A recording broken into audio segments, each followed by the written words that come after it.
So today we are going to talk about storytelling for impact. Again, if you're tweeting today, you can use our tag at Firespring, and we love the hashtag powered by purpose. So here's what we're going to cover today. What is storytelling, and why is storytelling important? What are the 7 benefits for for storytelling as a nonprofit organization? How do you create your brand, your voice, and your tone, and what is the difference between those? The seven elements of great stories. We'll talk about storytelling in action and 12 ways that you can up your storytelling game. In the end, we will really give you some very clear action steps, and we'll have hopefully a little bit of time for Q&A. So let's begin by making sure that we are all on the same page with what is storytelling. And storytelling is really the art of sharing a narrative. It's a way to engage your audience, to deliver messages and information and knowledge in a subtle but entertaining way. Storytelling is really an art form, and stories help us to connect the dots to what's actually happening. And story also helps us to remember details in a way that hearing a list of facts or numbers or statistics just it just those just don't settle into our brains in the same way that story does. So there are 7 really clear benefits to nonprofit storytelling. And the first is that storytelling allows you as an organization to share your truth. If you are not following Charity Water as a nonprofit organization, I tell everybody follow Charity Water. It doesn't matter if you are even closely related to the work that they do. The way that they do their work is absolutely impressive, and it's groundbreaking in my opinion. And they focus a tremendous amount of effort on storytelling. So the stories that they tell, and the stories that you tell should be as authentic as possible. While storytelling is a really powerful content marketing tool, getting trapped in a lie or something that is like misconstrued can actually hurt a nonprofit organization. In fact, Marketing Week advises that an organization's story is not something that you should refer to just when you launch a marketing campaign or you issue a press release, but rather storytelling should be the foundation for which all the future growth for your organization is built. And there are lots of ways to tell your story. So this story in particular that is on Charity Water is about this woman named Helen. And it is a story about how far Helen has to walk every day to get water. So the gist of the story is that the average American family of 4 uses 400 gallons of water per day, and Helen's family was divvying up 10 gallons that it spent her all day walking back and forth from the village to the water source in order to bring that water to her family. Now, I may not remember 400 gallons versus 10 gallons, but I am going to remember that story of Helen walking all day long to divvy up a small amount of water for her family. You remember it because it's tied to this story and you remember the impact of it. And that's what storytelling does. It shares your truth in a memorable way. Storytelling also brings in your audience and it establishes an emotional relationship with those who are interested in donating or volunteering to your cause, which is why storytelling is such an important part of fundraising. It shows your organization as relational, transformative, trustworthy, something that people can believe in.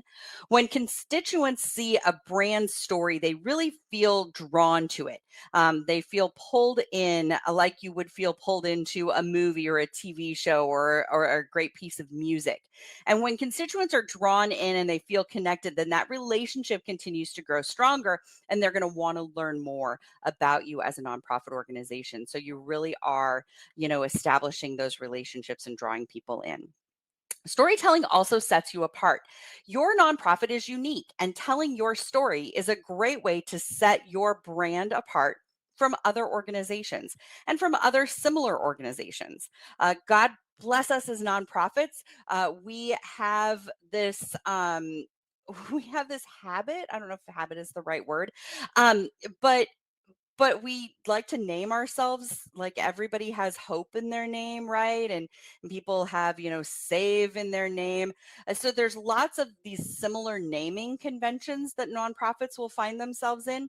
But how you can set yourself apart, even if you have a similar naming convention, is by telling stories about what your organization does. So I used to be the executive director of the Big Brothers Big Sisters affiliate in Lincoln, Nebraska, and I would constantly get confused with the Boys and Girls Club, right?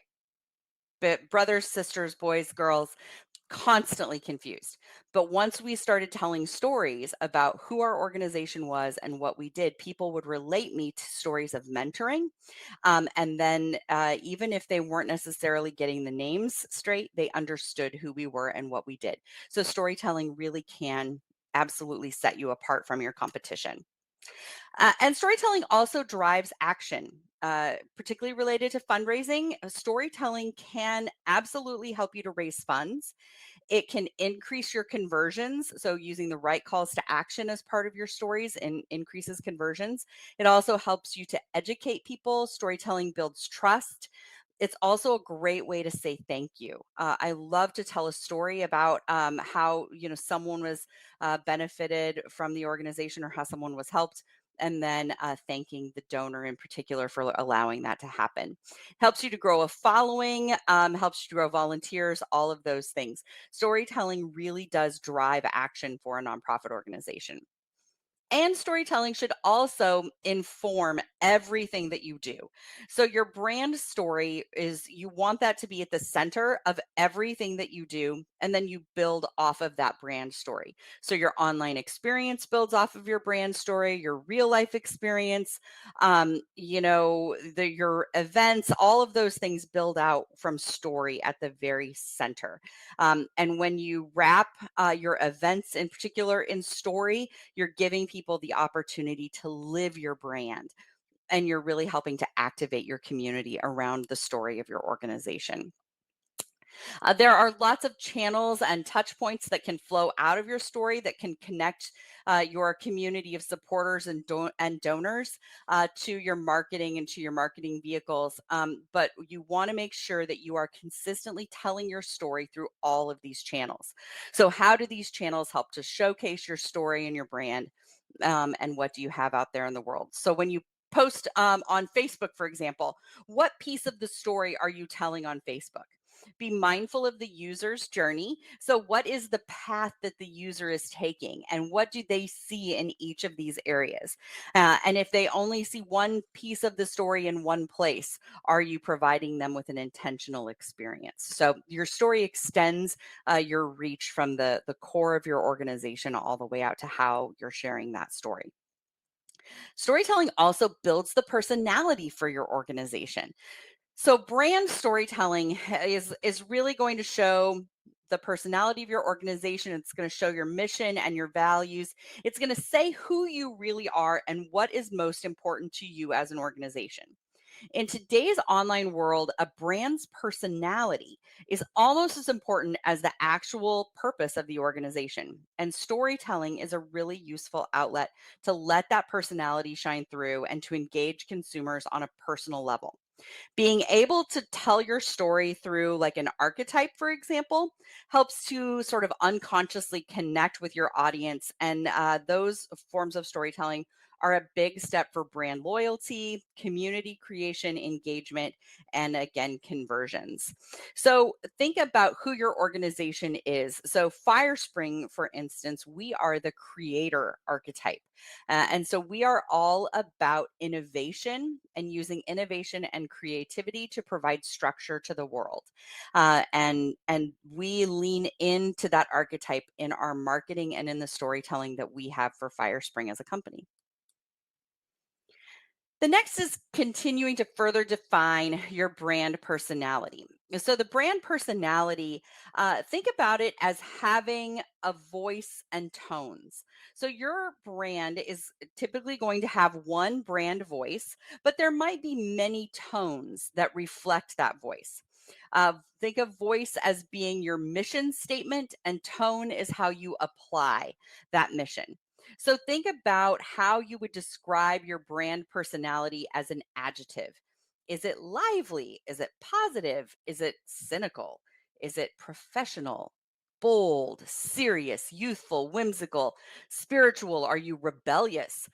Think about how you are communicating who your organization is. That is the voice. And then you can have subsets of that brand voice. So tone adds specific flavor to the voice depending upon audience, situation, and the channel that you're describing yourself through. But spend a little bit of time thinking about the voice and the tone that you would ascribe to your organization.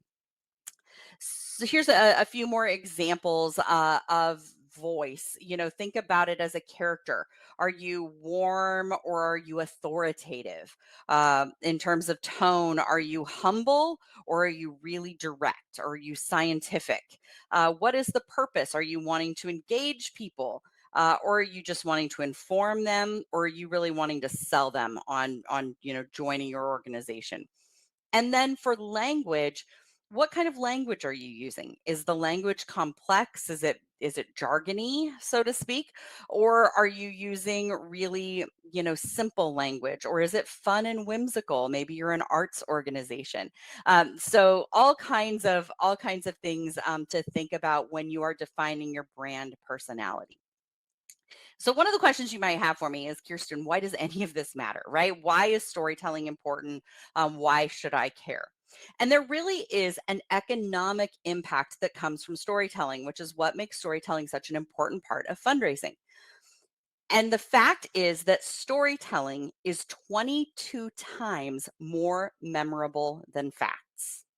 22 times. So it is absolutely a way to get your audience to think about your organization in a way that is memorable and relatable.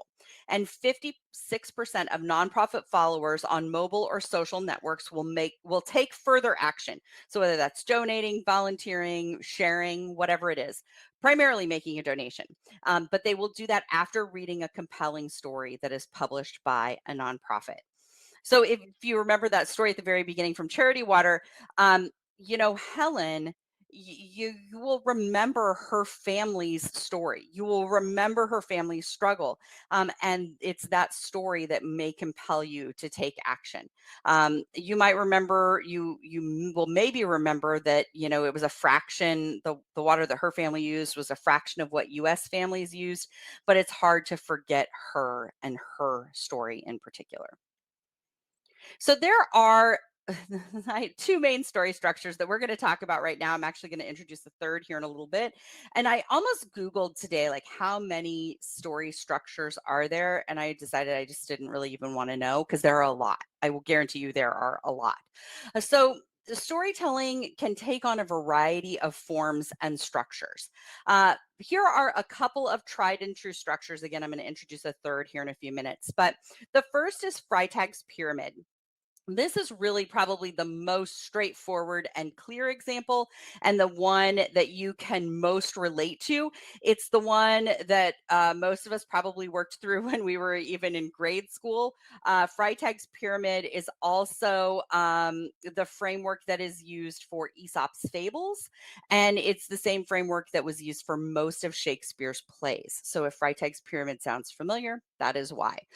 There are five narrative arcs, according to this story model, that evoke an emotional reaction from the audience. So you're going to have some sort, there's an exposition, some sort of an introduction, and then there is a rising action, some sort of a conflict. It hits a climax.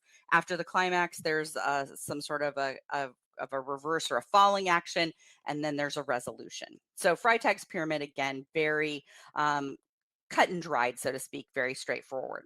The hero's journey, on the other hand, is a much more complex form of storytelling. The hero's journey is really about moving people through the world and keeping them engaged. And the hero's journey keeps the end user at the center of the story. The hero's journey was developed by Joseph Campbell. He was an American professor of literature at Sarah Lawrence College, and he was working in comparative mythology and comparative religion. And his work covers, I would say, more aspects of the human experience. And he's really considered the creator of the hero's journey. He wanted to look at what made stories so influential for our society, what made stories so powerful. And that's how he defined this hero's journey. I always think of the hero's journey as really being sort of the superhero story.